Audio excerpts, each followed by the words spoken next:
I was trying to film this review and a massive ass thunderstorm ripped through where I live. It freaked me out because I was like, I'm trying to film ghost house here.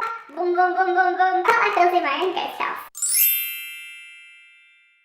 Hi everyone, Miranda here. Today I'm reviewing Ghost House by Alexandra Adornetto. This is hands down one of my favourite books of 2015 so far. For those people that like horror, mystery and also thrillers and ghosts, I would suggest this book for you. If you don't like all that stuff, I suggest don't pick it up because some bits of it can be a little freaky. I don't necessarily get freaked out a lot in books, but this kind of freaked me out a little, especially when I was reading it home alone. Basically, this is about a girl called Chloe, and Chloe has seen ghosts her whole entire life. And after her mother's death, her dad is distraught, so her dad sends her and her brother to live with their grandma in Hampshire, England. Now, Chloe is not very happy about this, doesn't want to go to England because the last time she was there and stayed with her grandma's house was like really run down. However, now when she goes back to her grandma's house, it's all done up, it's renovated, and she's like restored this old mansion. There's a history in the walls of this mansion.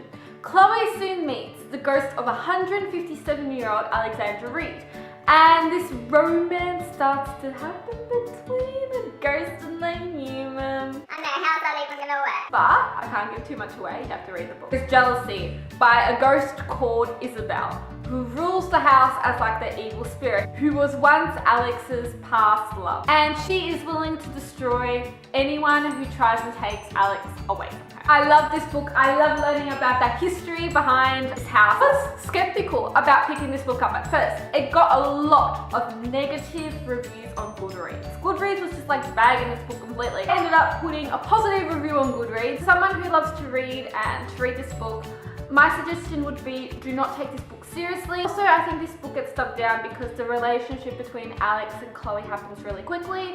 I would look past that and actually to the storyline because it has a really good plot. So that's the end for the non-spoiler section. If you don't want to be spoiled, I suggest you click out. Let's talk Ghost House. So this book begins that we have the funeral of Chloe's mother. I was so sad for Chloe. Legit. Saw this book as a movie in my head and I could just picture that funeral hands down. I actually thought that she was gonna see the ghost of her mother. I was expecting her mother to pop up, but no, that didn't end up happening. She saw this weird other ghost that was just there. I don't usually get freaked by things to do with ghosts. I believe in them, but then like I don't believe in them. I don't even know what to believe. I think it's more the alive people you've got to worry about than the dead people. I found the way the author wrote the ghosts in this book to be so believable, and I was actually finding myself getting scared half the time reading this book, especially because I'm reading it in like a house where no one's here. Especially those parts with Isabel, and like Isabel's covered in mud, she has the marks under her eyes, just like I started thinking of The Ring for some weird reason. This gets me freaked because I'm always freaked out with The Ring. After her mother's death, her dad is totally distraught.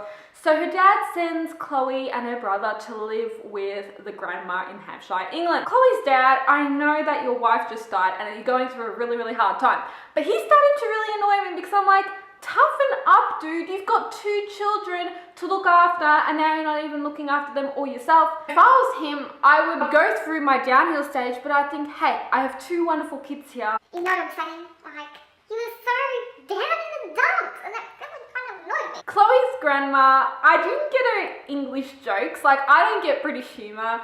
So it was kind of cringeworthy for me in this book. It was funny how she didn't know what Twitter was. It was one of the first times I actually thought she was cute. Grand notice and changed the subject, squinting curiously over my shoulder at the Twitter page on the screen. I can imagine her in, you know, her British accent going, What's this little sign? It's a hashtag. What's that for? Well, it's meant to be. See, even you don't know. I never understand why people feel the need to show what they're having for lunch or what the person next to them on the train is wearing. It isn't even remotely interesting. she's so British. When Chloe found out she was, you know, staying in England for a little while, I think she like overreacted a bit too much. If that was me and that had just happened to me, I would actually love some time away from home to reflect, calm down. I hate how the characters kind of carried on a bit and they were like, calm down, there are worse things than staying with your grandma. I loved the characters' reactions when they finally were at the gates of Grange Hall and they actually saw how Grandma Fee had restored the whole house, and they're like, oh shit. The whole thing about Grange Hall really intrigued me. I wanted to know the history behind the walls of this house. One of the first things that Chloe sees is Alex's brother, which we later find out, being off the tree there. And I'm just like, oh my god, like, what is the history behind this house? But the interesting thing is actually talking about Alex's brother. Yes, you know, Chloe saw Alex's brother hanging off the tree, but we never saw the ghost of Alex's brother. Why did he appear then? Alexander, that ghost, had sexual appeal. That's how innocent he was, and especially how he had no clue how much time had actually freaking passed at this place. I don't get why Chloe didn't pick up that he was a ghost the first time that they met. I mean, hell, why would he be, you know, wandering in the forest or whatever with a book, and why would he be wearing old clothes and also talk to you the way that he did? Pleased to make your acquaintance, Miss Kennedy. As if a guy in modern age would say that. Even Pascal doesn't say that. He doesn't say to me, oh, It's great to make your acquaintance, Miranda. no one says that. You know, you've seen ghosts your whole life. Go, why didn't you pick up that he was a ghost the first time that you met him? I love how innocent Alex is, because not long after that incident with the wardrobe, goes, Not all creatures roaming this earth are as friendly as I am. and she's like, Are you trying to scare me? Because that's a dick move. and he's like, As in Richard. What? No, dick as in, never mind. even asks her what a G-spot is. That was funny. And soon learned that Grange Hall belonged to Alexandra's family. And now, like, I was really starting to get interested in the book. I'm just like, oh, okay, so it belongs in the family. This must have a family history. What's gonna go down? So, you know, Chloe gets her first sighting at Isabel. Isabel, like, her first thing that she comes in, that Chloe opens her wardrobe and she's there, she's covered in mud, unrecognizable. Isabel pissed me off in this book. I'm gonna be straightforward and say that Isabel pissed me off. This ghost, for 157 years, however old she is, been in love with Alex. Can't she tell that Alex is kind of wanting to move on after all this time? I know she lived a bad past. What happened later on that we find out with the baby and this and that. Why did she have to haunt, you know, Chloe like that? Let the grudge go. Alex then tells her to piss off, to go away, because, you know, Isabel's angry as she always is. From then on, Isabel starts to haunt Chloe. Let's talk about the human love interest, Joe. I love the dude, but I thought his attraction to her was so quick. I mean, they met once at the stable, talked for like 2 seconds, and next thing you know, he's asking her to the ball. Chloe then starts to have visions of the past, like flashbacks, and she realizes she can actually touch Alex. Now, obviously, she can see ghosts, but there's something more to her ability. And this really made me read on because I wanted to know what the hell was going to happen next. I find it really ironic. It's like one of those moments that you just say, don't go out alone, to one of the main characters in the movie. After she has her first vision of the past, and then Alex is like, Let me escort you back to your room. she's like, Nah, I'm just gonna get a glass of water. ends up going off by herself. And then next thing you know, Isabel is in the kitchen. Isabel is not very, very happy. And she's like, really pissed, and she's actually, you know, coming for Chloe, following Chloe out of the house, choking her and nearly kills her. And then Alex, you know, comes in and saves her. Chloe's like, oh, but then why didn't Alex come back for me? He just went off with Isabel. That shouldn't matter. Chloe, can't you see that Alex is only acting like he's in love with Isabel when you're around because he doesn't want you to get hurt? And for Isabel, because she's naive and she believes that you know, he's still in love with her. One of the freakiest moments in this book is when Rory is out on the boat with the 2 ghost hunters. Isabel's in the water and tries to, you know, drown them. That is freaky if you don't believe in paranormal stuff. And then that ends up happening right in front of your eyes. Like, I can imagine Joe would feel. I can imagine how Rory would feel, and both the ghost hunters would be off their mind, would feel. Night of the Dan. Alex and Chloe get a little smoocheroo on. Of course, Isabel got pissed. You know, the first sign is the lights in the ballroom flicker and then go out. And then the next thing you know, Isabel is making everything in the room like frickin' fly all over the place.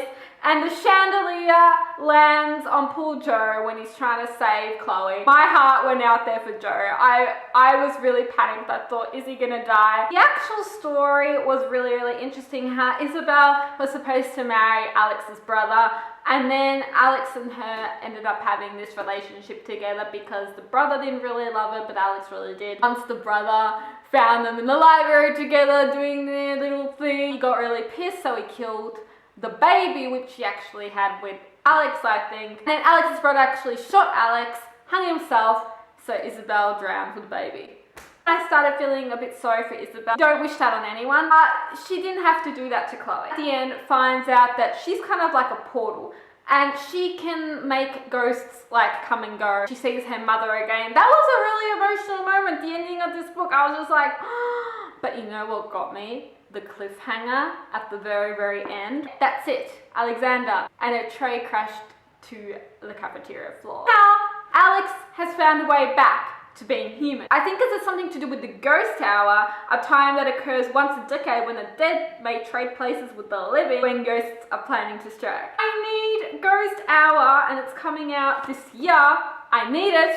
I need to know what happens to Alexandra and Chloe. I need this book. Can you imagine Alex in the real, like, modern world? He wouldn't know two shits about anything, but that'd be super funny. I absolutely love this book. If you do, tell me your thoughts down below. I'd really like to know. Thank you for tuning in to my mini review on Ghost House by Alexandra Adornetto.